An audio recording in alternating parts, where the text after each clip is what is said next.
In this video, I'll guide you step by step on how to use the automatic posting feature for Twitter. Everything in detail, and it's very easy to follow. Even if this is your first time using the tool, before posting, we first need to prepare the content. I go to the content management section. Here, I click add new content and start writing my tweets. I usually prepare multiple tweet variations in advance. If you want to be safer, you can use content spinnings so that different accounts don't post identical content. After finishing the content, I save it. Next, I move to the post function. Here, I select the X accounts that I want to run automatic posting on. Then, I choose the tweet content that I prepared earlier. The next step is time scheduling. I set the interval between posts, for example, a few minutes between each tweet. This break time is very important because it makes the posting behavior look more like a real user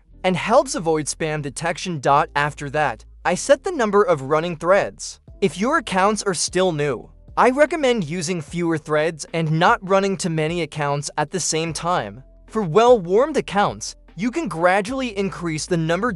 In the post configuration section, you can customize how many posts each account publishes, allow or disallow duplicate posts, add hashtags, tag users, and even set interactions. After posting, once everything is set up, I simply click Start. At this point, the tool automatically opens a separate browser for each account. The software logs into Twitter and starts posting tweets exactly according to the scenario we configured. You can watch the entire process live on your screen. The tool posts automatically, so you don't need to sit and wait or do any manual work. All you need to do is sit back and monitor the process.